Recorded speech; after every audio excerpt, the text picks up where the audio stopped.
So as far as I remember, we have finished with a question which I think we have explained. We have explained that the mind, which is the true mind, which is not moving, and which cannot be expressed in words, which cannot be expressed in by any images, nimitta. It is free from images, it is free from speech, it is free from syllables, it is free from any means of communication that we have. Yet it is there. If it was not there, then our endeavor for the realization would make no sense. So the question if the meaning of this true mind is, as you say, without words, without thinking, without images, then how we beings uh, we can find a way that would be maybe the I use more direct. How can we adopt literally, and how to this true mind, and how can we realize it? That means how can we approach it? How can we approach the true mind, and how can we realize it? The answer is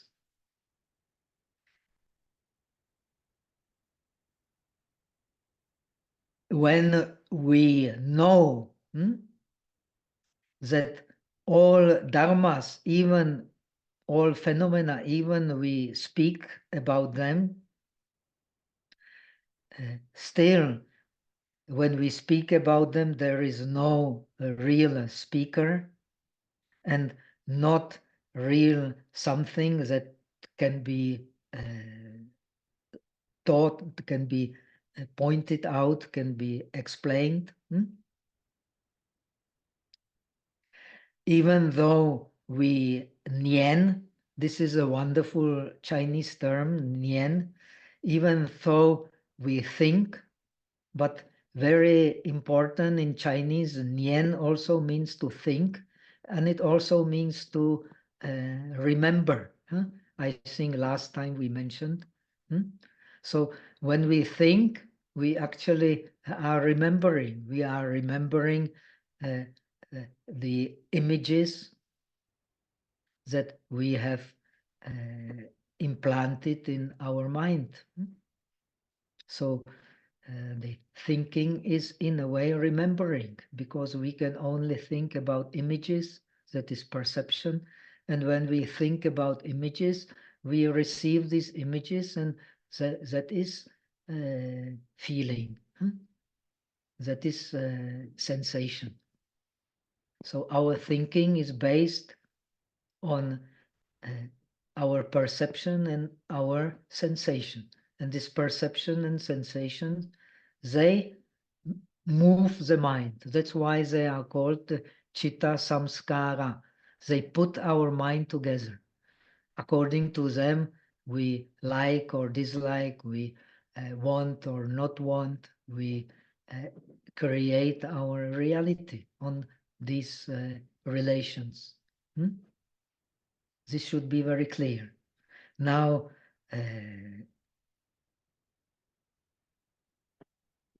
the answer then becomes clear when we know, and this is very important here.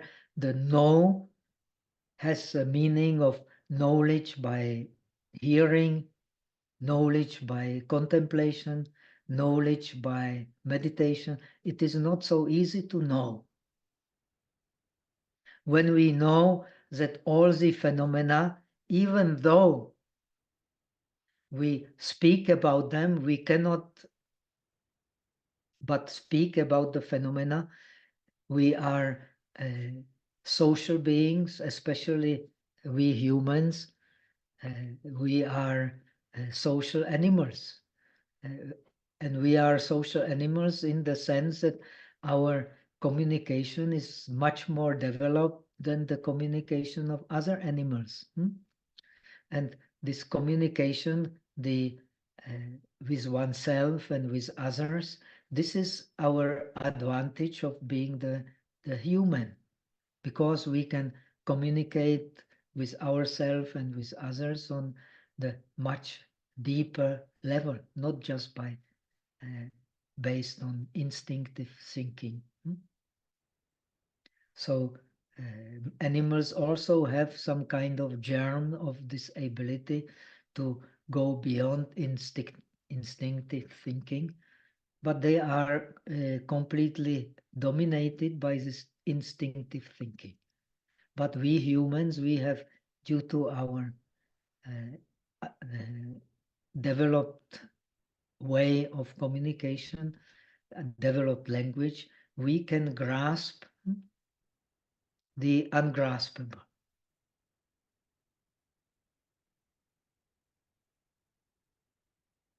So that is why uh, we should know that all the phenomena or dharmas, inner and outer, even though we speak about them, there is no subject which exists by itself.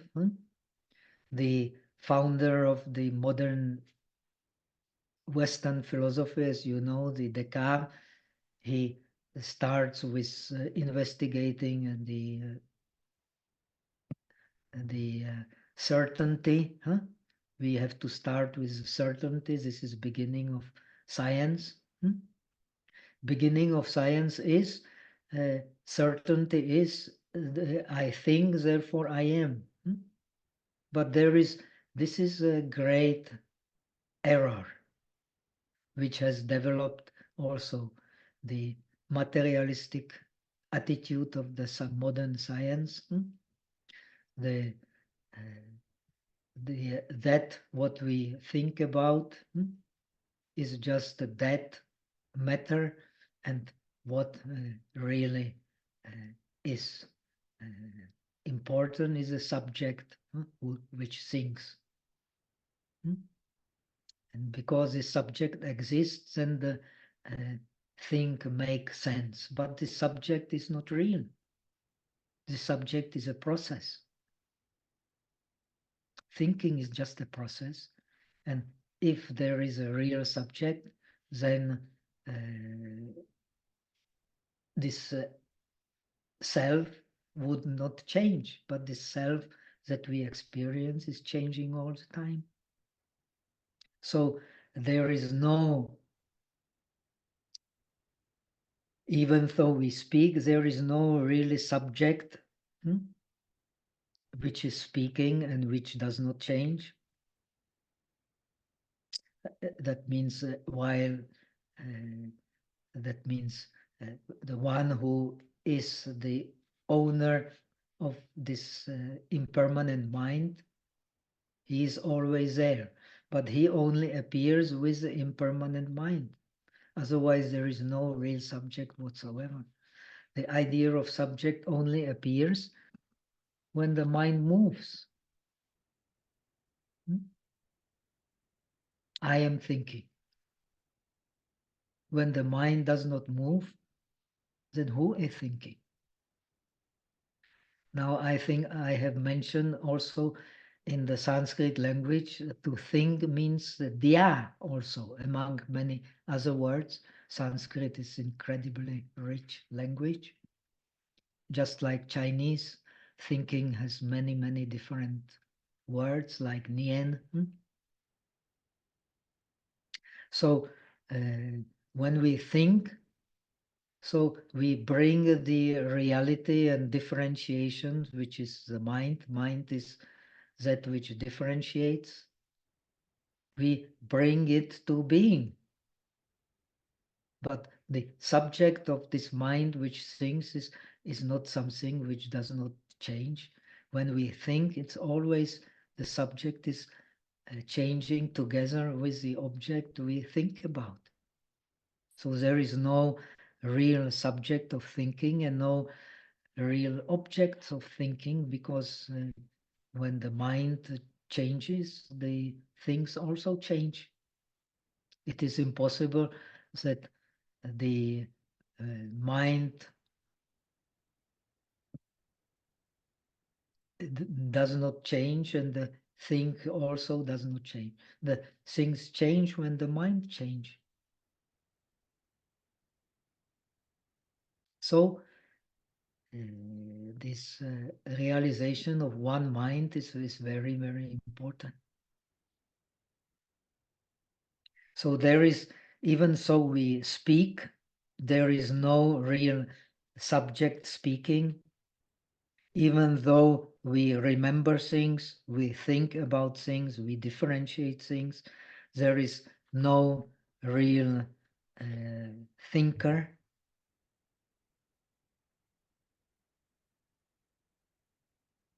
And no real object, that means not changing object, to think about. Very important. When we think about an object, that object definitely must also change because the mind is changing. And without all the phenomena that we can know, can realize, are based in the mind. Mind is a predecessor of all the phenomena, is the container of all the phenomena. So when we are aware of this, so we are approaching, we are adopting to the true reality, to this true reality of one mind.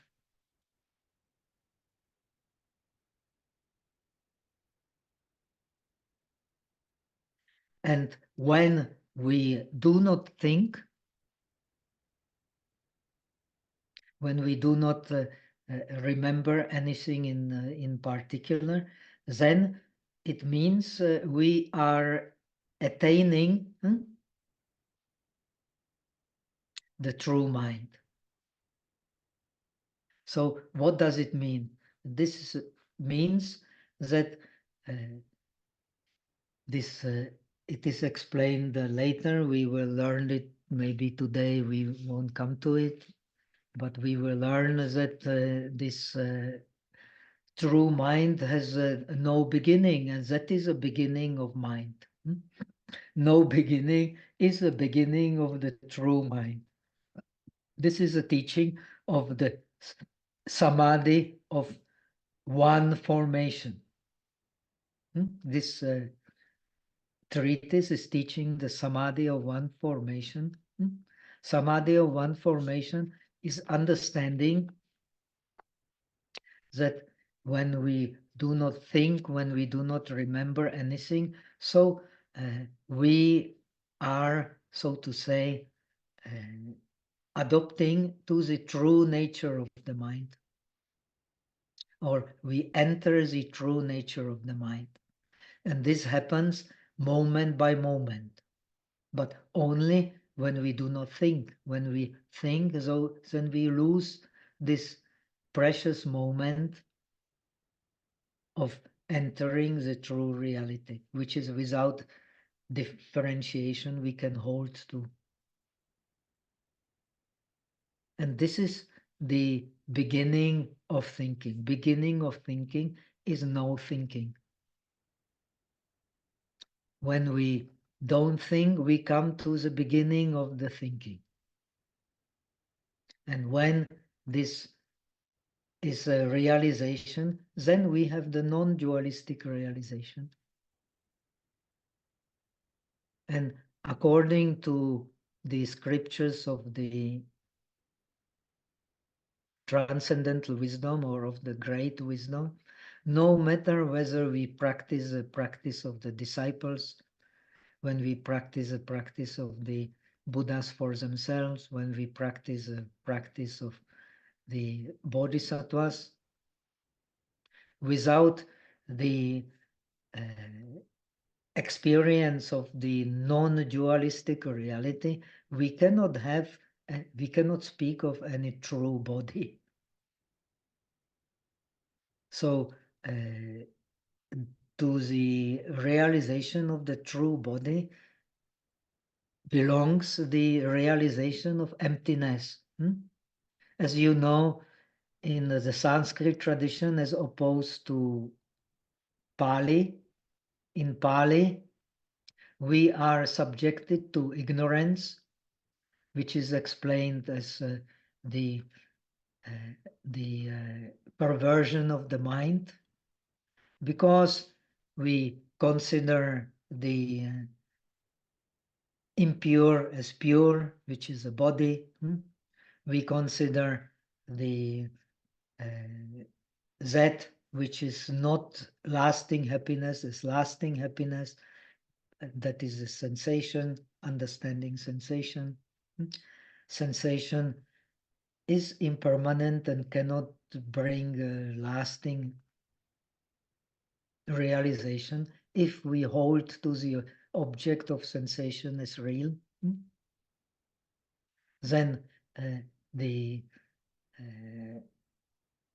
impermanence, which belongs to the mind, only the mind can, when we observe the mind, we can see that the object that we contemplate appears and disappears in every moment, the image we contemplate, that we can only realize when we observe the mind, because we are working with the mental images. So even according to this tradition, even the five aggregates and all that, they are also mental images.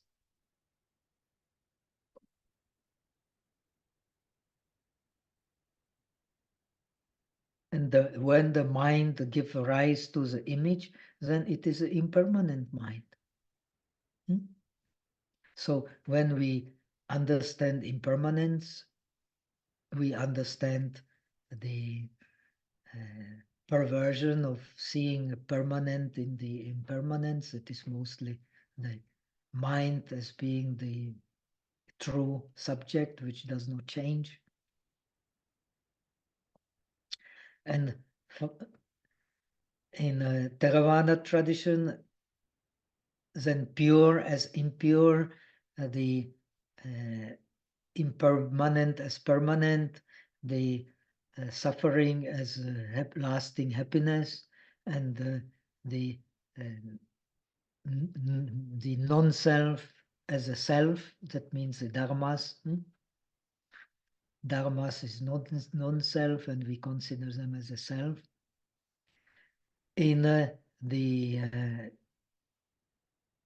to counter them, we have these four foundations of mindfulness. This is very important. Through the foundation of mindfulness based in the body, we can understand we can detach from the body. Through the mindfulness based in the feelings, we can understand the non-self of the feelings. Through the mindfulness based in the mind, we can understand the non-self of the mind. And through the mindfulness of the mental images which the mind produces, we can understand the whole, the non-self of the whole. Now, in Mahayana Buddhism, the preceding the realization of the non-self is the realization of the shunyata, kung. So it does not mention the impurity, it mentions the kung, the impermanence, the suffering of impermanence, the emptiness, and the non-self. In Theravada, the impermanence, the suffering of impermanence, the non-self of impermanence, and impurity. So in the Sanskrit tradition, so to say, the emptiness is the true mark not only impurity and so on. Emptiness is a true mark of the whole reality. In the Madhyama Nikaya, we don't have in Majjhima Nikaya, we have the Kyujin Kong Jing, the sutra of the emptiness as ultimate reality. And in this ultimate reality, we are said these things arise and cease. So we see a clear connection when we think at that moment. It is very difficult to realize that the emptiness is a base of our thinking. But when we do not think, so to say, we are directly touching the emptiness. So, as you may know, this is very important to understand what is coming now. In the Tiantai tradition, which is very important in China, we have so-called Se Yun. When we think, we should always apply these four movements. We should be aware of the mind before it starts thinking. This is very important to understand thinking. Then there must be, we do not think without a desire to think. There has to be desire so the mind appears. So this is a difference between I as a student of Abhidharma. You are interested maybe in Abhidharma. In the Sarvastivada tradition, the desire, the chanda, is one of the omnipresent mental factors in all minds. In the Theravada tradition, no. It can happen in a mind and it can not happen in the mind, depends on what mind, on what conditioning. So whenever we actually think, there has to be desire, a motivation for thinking. Otherwise, we will not start to think. Then there appears the process of thinking, the impermanence, and then we should be aware of that which comes after this process of thinking. Again, we return, so to say, to the natural state. So thinking starts in the natural state. It interrupts the natural state because we have a desire. We should remember in Buddhism, the desire is very often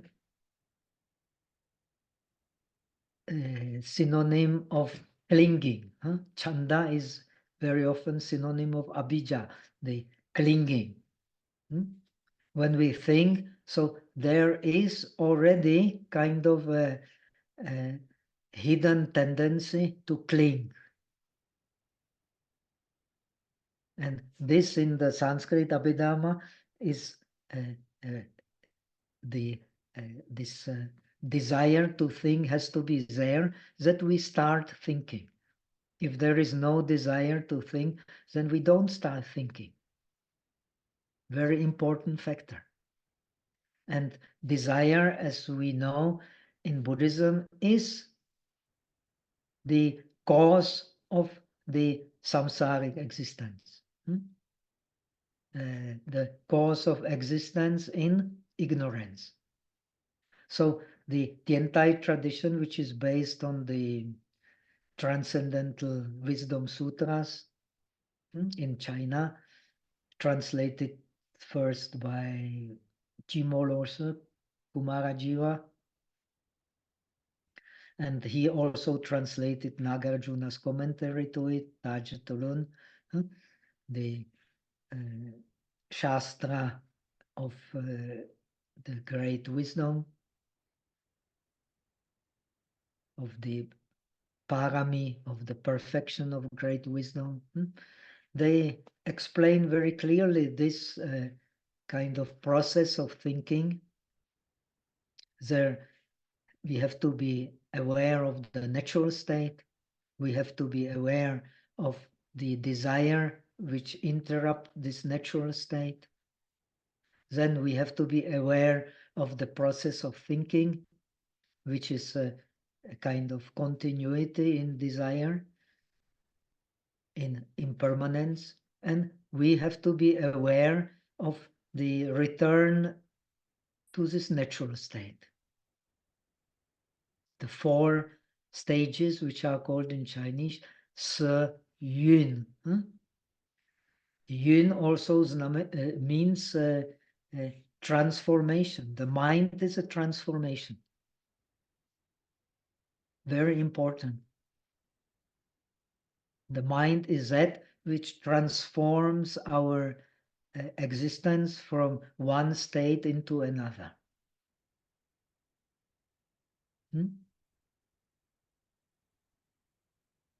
So even though it is done by thinking, there is no real subject to thinking, there is no real object to thinking, which we can speak of, because it is a process.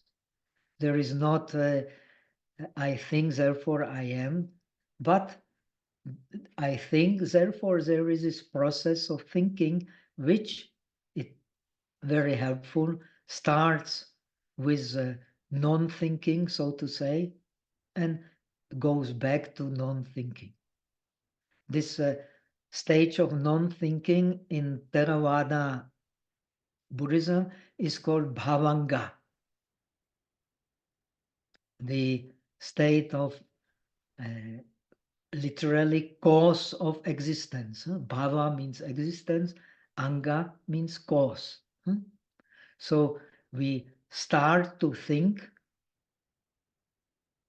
So we, so to say, we merge into existence. We transform the natural state into existence. And when the thinking process ends, so we return back to the cause of existence. And this cause of existence is called bhavanga. It gives continuity to the mind.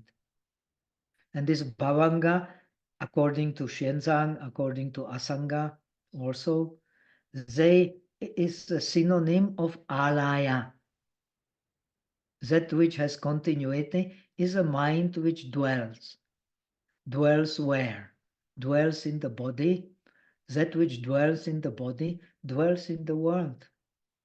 That which dwells in the world dwells in the body. So this is a very important part of the holistic medicine, holistic approach to thinking also, which is so much a mark of the Far Eastern philosophy, Chinese philosophy. This our body and the mind, they are the whole. And we can only realize when the whole, when we realize the integrity, the oneness of our mind and the body being actually inseparable. And this, the modern science, as we have mentioned, is considers kind of body like a machine, the world like a machine, and there is a real subject which is separate from this machine and which, so to say, is the ruler of the machine. So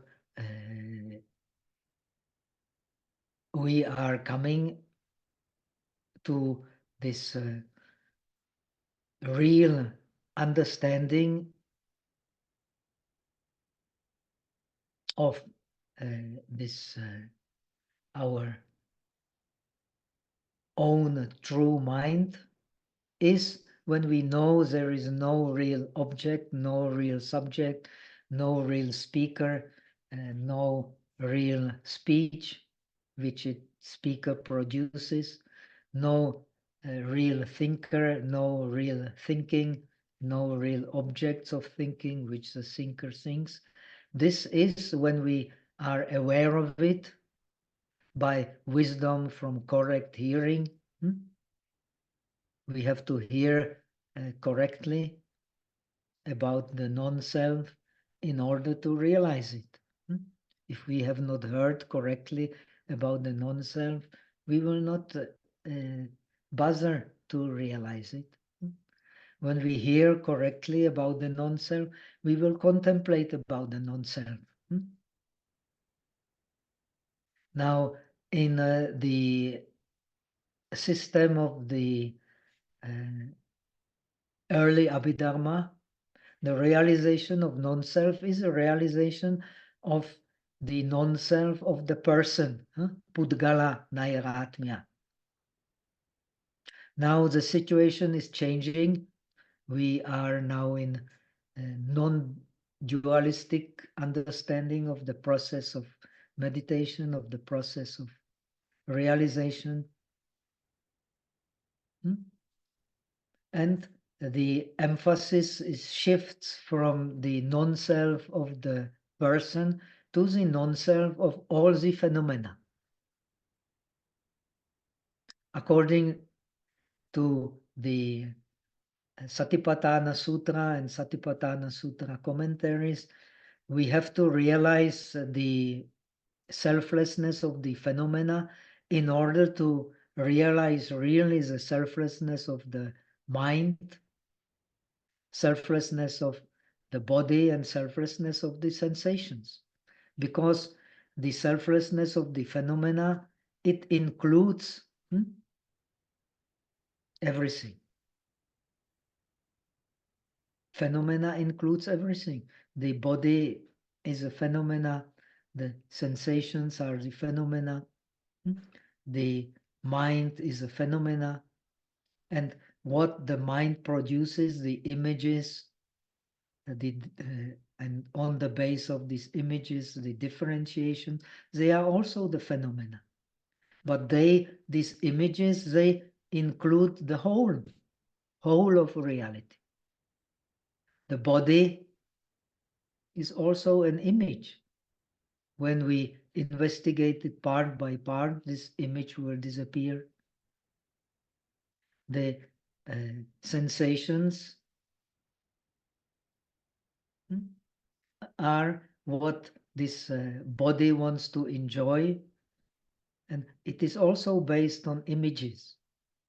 What we like the most may become after some time the object of our biggest dislike and anger.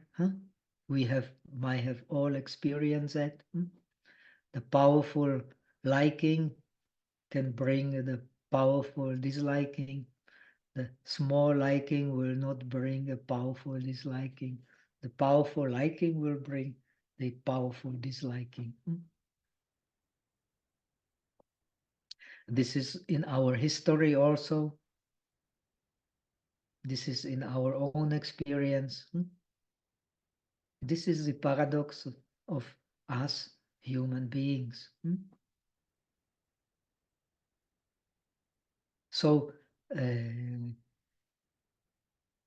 we are, so to say, living in these images, and we have to become aware that our reality arises with arising of these images. And for that, you have this meditation on adopting to the true nature of the mind, understanding that there is no real speaker, no real thinker. When there is no real thinker, no real speaker, how can there be real things to speak about and real things to think about? Of course, they are also based on images, and the images appear like in a dream. This is precisely what Buddhism teaches. The awakening is awakening from the dream. When we awaken from the dreamer is still there.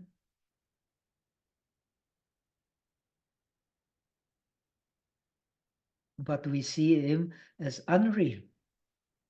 This is the gist to be realized. When we awaken from the dream, we know the dream is not real,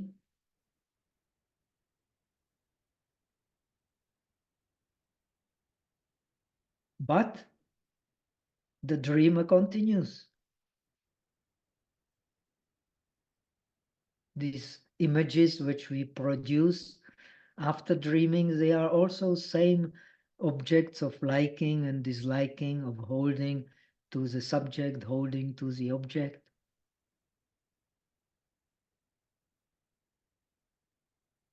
So we have to realize very clearly to adopt to the true reality that this speaker, this thinker is not real. And when the thinker and speaker is not real, what we speak, what we think is also not real. And because how do we realize it? By not thinking. This is touching the reality. What does it mean? Does not mean that we stop thinking, that we stop dreaming. It does not mean at all. We have to speak, we have to think, we have to differentiate. But this differentiation starts with non-differentiation. Speaking starts with non-speaking. And this is what this text is showing. And how does it show?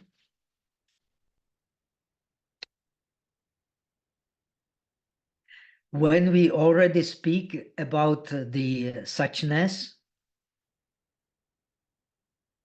so the suchness has two, did we discuss it last time? I think we have not yet, no? The suchness has two aspects, the true emptiness, which can reveal the ultimate reality, and the non-emptiness, which is true, which reveals the own nature, the own essence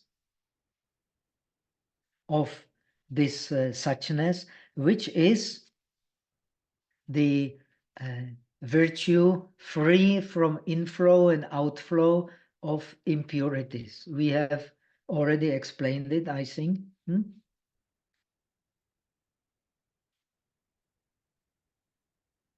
And now we come to the next part.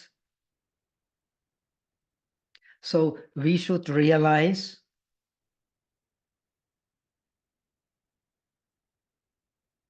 that the true own nature of suchness is cannot be determined by any image or non-image. It simply cannot be determined by any way of differentiation, to be brief. It cannot be determined by image of unity. It cannot be determined by image of the differentiation of variety. It also by their combination. Simply, this true reality cannot be determined by any differentiation.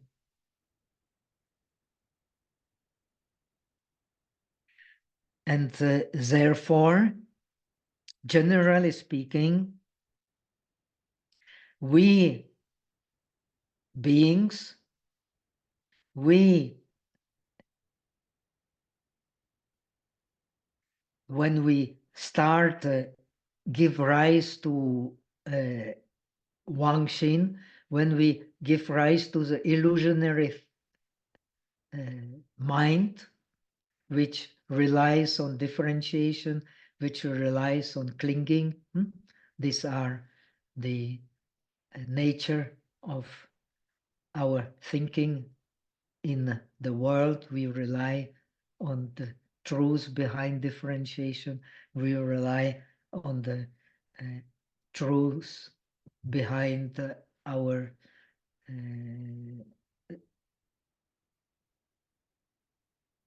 images which we create. All these illusionary mind, which is always changing, is not samprayukta. It is not related. It is not, so to say, cannot be really in accord with this suchness mind. So when we start to think and hold to the product of our thinking as something real, then we are not in touch with the true mind, which is suchness. Very important aspect.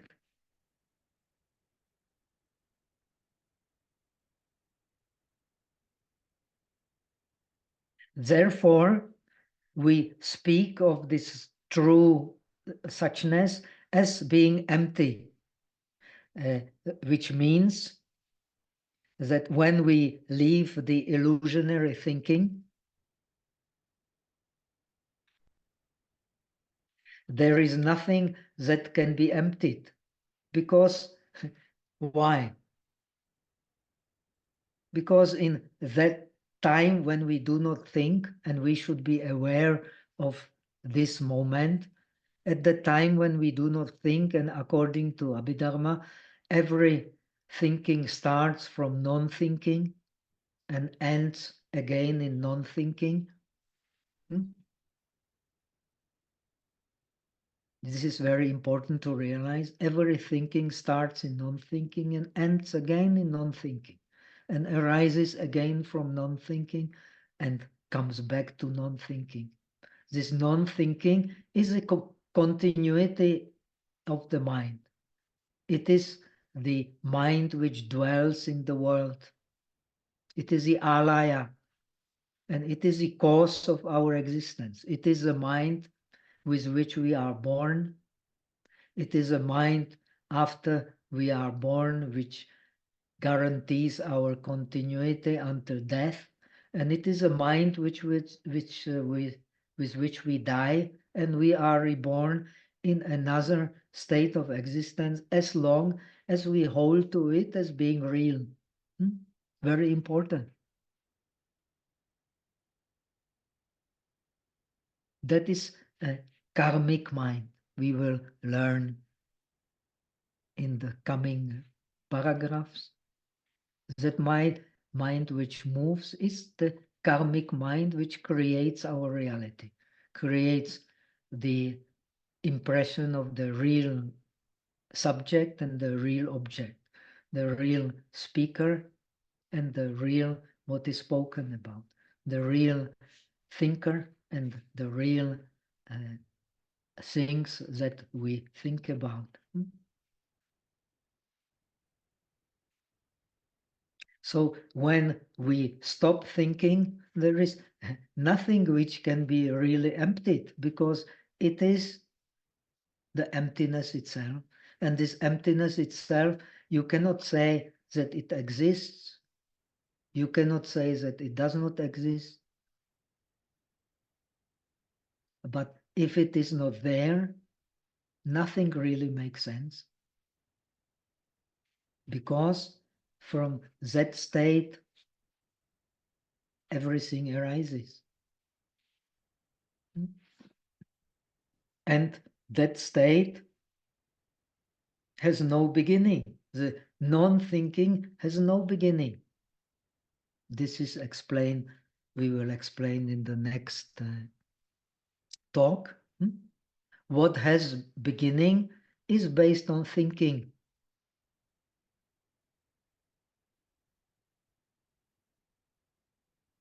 But the mind from which thinking arises has no beginning. And that is the mind which is to be realized. And how do we realize it? We have learned.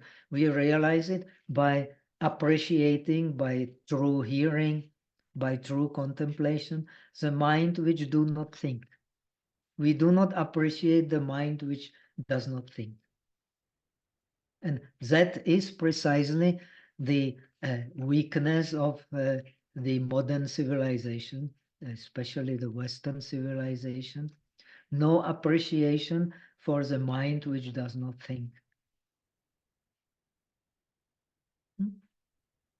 Now, this appreciation for the mind which does not think is the integral part of the Chinese philosophy, of the Far Eastern philosophy, and also of Indian philosophy, because the whole concept of shunyata actually is connected with the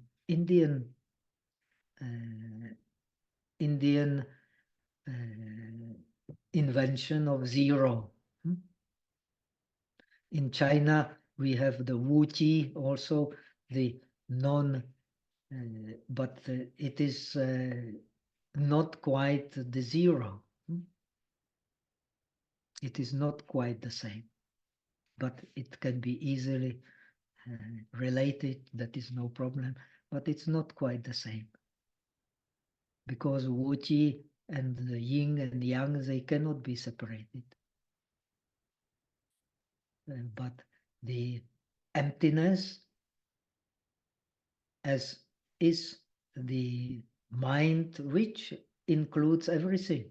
But as we will learn, also the mind which thinks includes everything. Both include everything.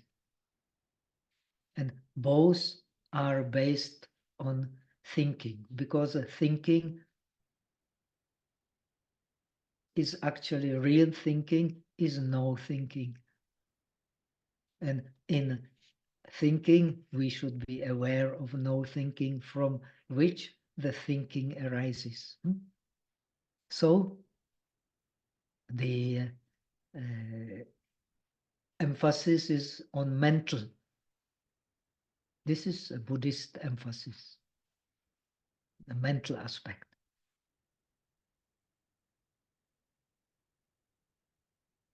Okay, so now we have already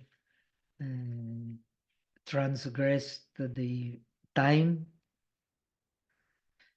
So we will continue. I have repeated maybe this important part because we have to connect it with deeper understanding, with deeper thinking to know what's coming after it.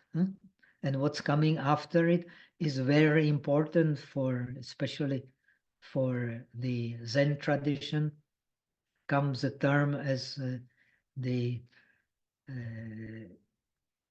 original mind. You don't find it so much in the Indian literature. The original mind, original enlightenment, and the process of enlightening, or process of enlightening is not separated from the original enlightenment. And the original enlightenment means non-enlightenment. And this is precisely based on this very important part which we were discussing. The real thinking is no thinking. And from no thinking comes thinking. And this is what is to be realized. And we first realize it by correct hearing, then correct contemplation of what we have heard. And finally, in the non-dualistic meditation, which naturally we do not need to separate, naturally connect the shamatha aspect with the vipassana aspect. In dualistic, non-dualistic meditation, you cannot separate them. But you can separate them, as we have indeed done, with the clear idea of the illusionary nature of this separation. Then this separation makes sense. Otherwise, it makes no sense whatsoever. So in the non-dualistic tradition, what at least I have learned as the base of meditation, this traditional shamatha with an object, it is often called as a stupid shamatha. Intelligent shamatha is always connected with the vipassana. And the vipassana here is a non-dualistic understanding. So let us finish here. I am supposed to teach another course in German from, I think, 6 o'clock. I have to check. So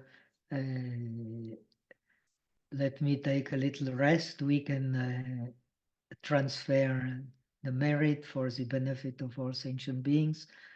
And please prepare some good questions for the next week. We have on Saturday or on Sunday. Saturday is better, no?